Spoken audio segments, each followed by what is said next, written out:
Imagine a world over 4,000 years ago where sprawling cities were built with mathematical precision, where indoor plumbing was more advanced than in many parts of the modern world, and where a vast society thrived for a millennium without a single massive monument to a megalomaniac king.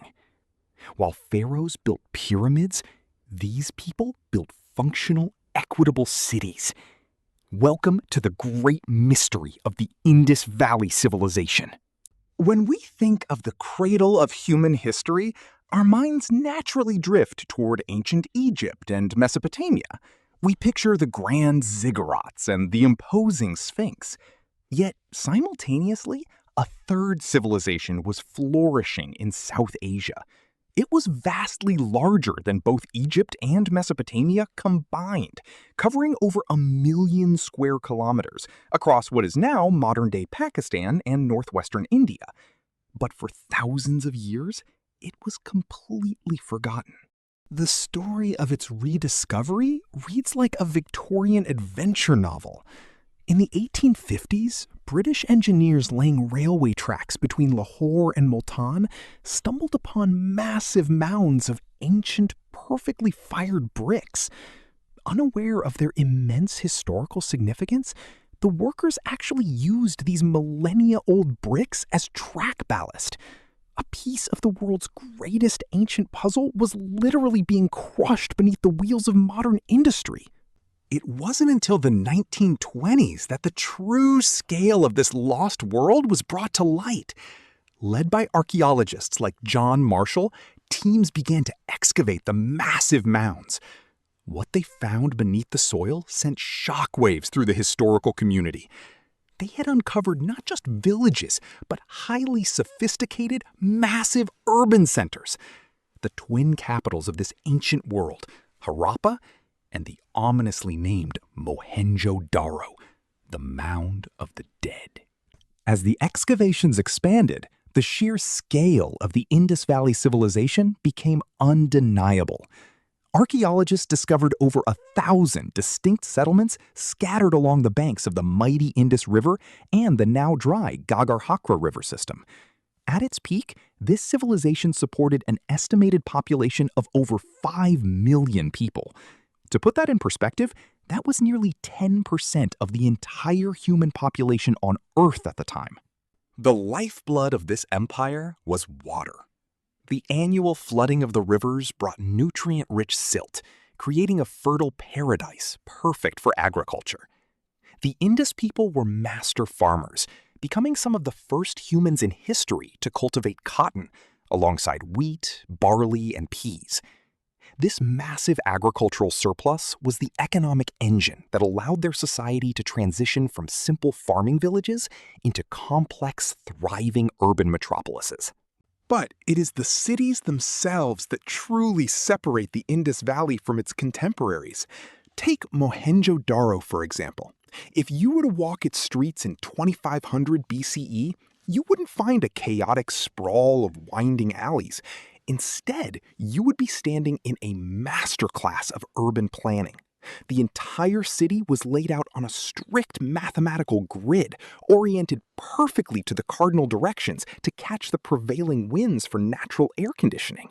Every brick in Mohenjo-Daro and Harappa was standardized. Whether it was baked in a kiln in one city or sun-dried in a village hundreds of miles away, the bricks followed a precise geometric ratio of 4:2:1.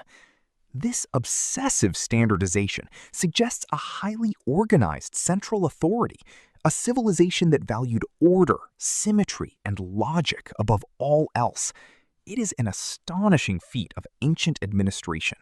Even more mind-boggling is their approach to public health and sanitation, a concept completely alien to most ancient cultures. Beneath the straight streets of these cities ran a complex network of covered brick sewers. Almost every single house had its own private bathing area and a flush toilet, which emptied into terracotta pipes that carried the waste out of the city. Europe wouldn't see a sanitation system this advanced until the Roman Empire. thousands of years later. The architecture of the Indus Valley was entirely distinct in what it lacked. In Egypt, you find the colossal pyramids. In Mesopotamia, the towering ziggurats. But in the Indus Valley, despite their massive wealth and engineering prowess, archaeologists have found no grand palaces, no monumental temples, no massive statues of all-powerful kings. Instead, the greatest structures they built were for the public good, emphasizing a society that perhaps valued the collective over the individual. The most famous of these public structures is the Great Bath of Mohenjo Daro, a massive, watertight pool constructed with finely fitted bricks and sealed with natural bitumen. Surrounded by a colonnade and private dressing rooms, it was likely used for public rituals or religious purification. It stands as the earliest public water tank in the ancient world, proving that to the Indus people, cleanliness was truly next to godliness. Another massive structure found in several Indus cities is the Great Granary. These huge brick platforms featured complex air ducts designed to circulate air and prevent grain from rotting. This was the ancient equivalent of a central bank. By storing massive agricultural surpluses, the civilization could survive droughts, feed a massive urban workforce, and trade their surplus with distant lands. It was the backbone of their incredible economic stability. What makes the Indus Valley even more fascinating is the profound lack of warfare. Excavations across dozens of sites have yielded thousands of artifacts, yet remarkably few weapons. There is no evidence of standing armies, no depictions of battle or captive slaves in their art, and no massive defensive fortifications built to repel invaders. For over 1,000 years, this massive civilization seems to have lived in relative peace. Instead of pouring their resources into war, they poured them into trade and commerce. The Indus people were master merchants, setting up vast trade networks that stretched all the way to the Persian Gulf and the powerful city-states of Mesopotamia.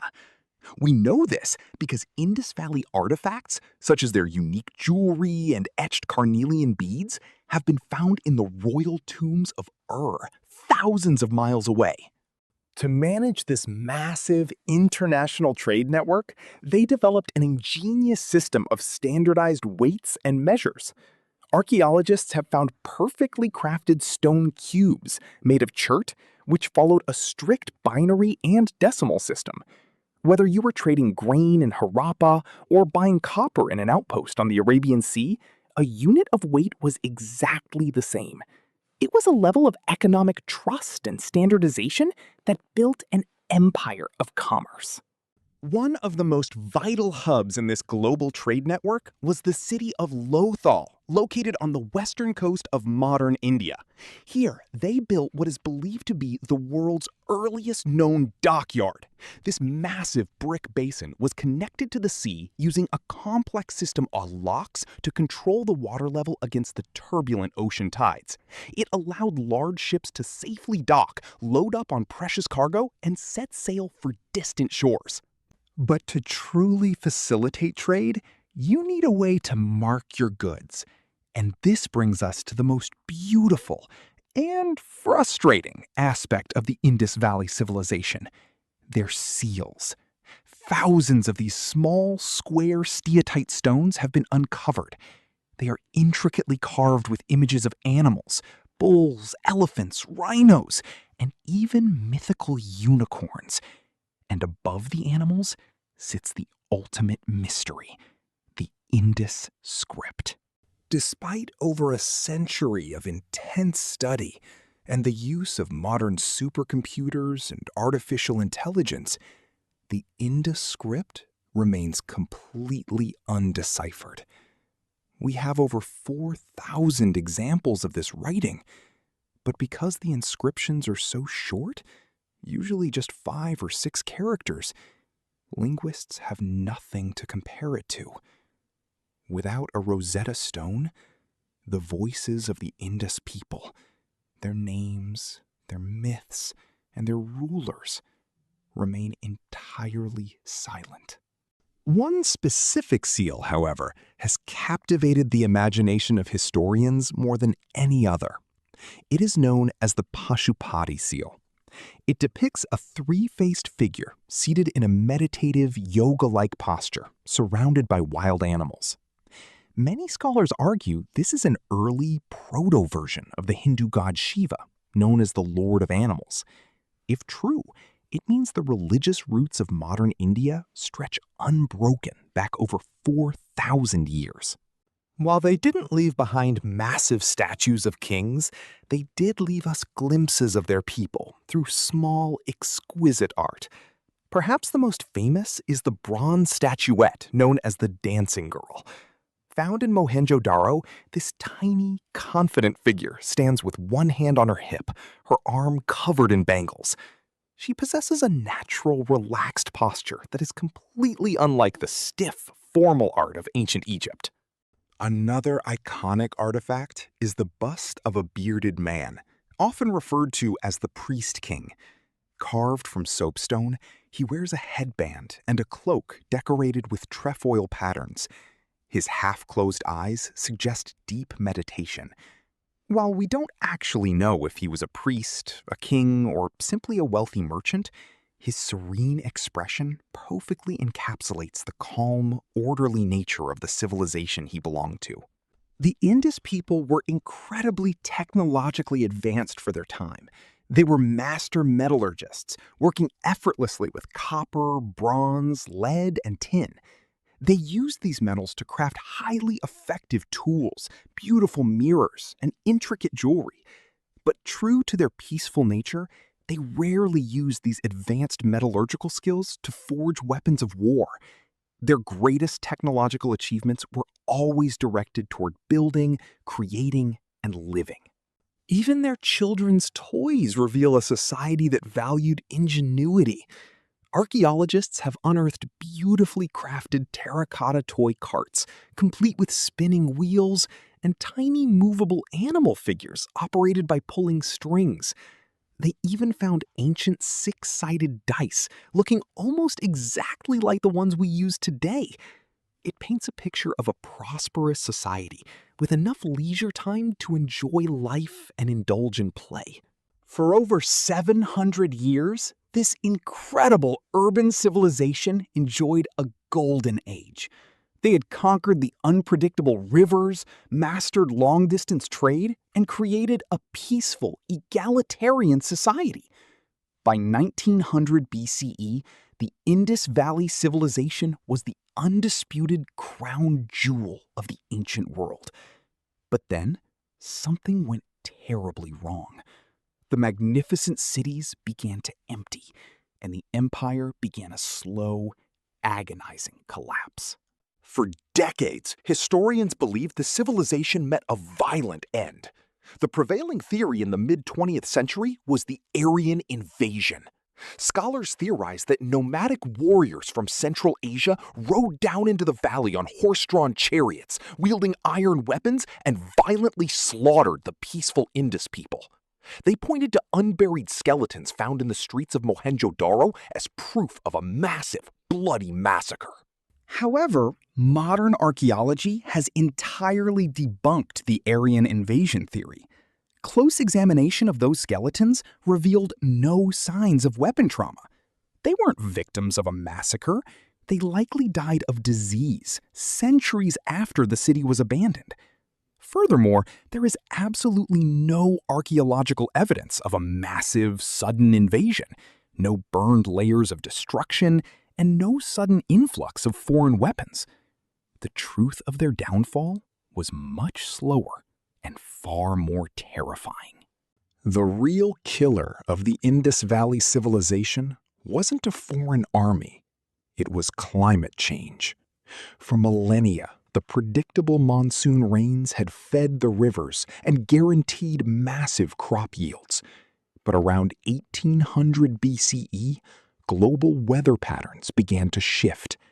The mighty monsoons that had sustained the empire for 1,000 years began to weaken, moving further east toward the foothills of the Himalayas. As the rains failed, the great rivers began to dry up.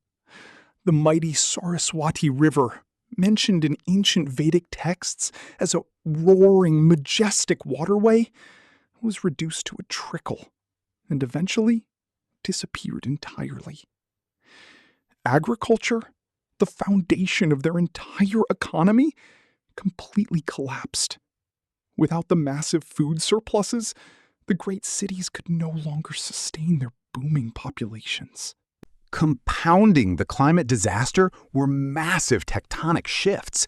The region is highly active seismically, and geologists believe massive earthquakes fundamentally altered the landscape. These quakes changed the course of the life-giving rivers, diverting water away from the massive urban centers.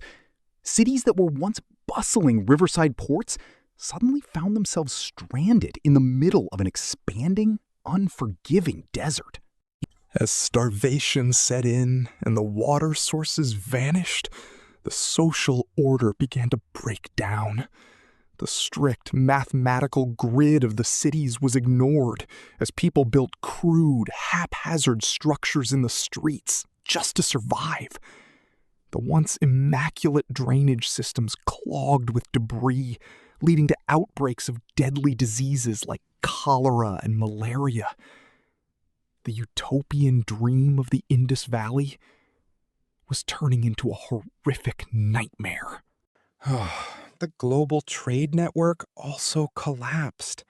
As the climate shifted across the entire Middle East, their trading partners in Mesopotamia also suffered severe decline.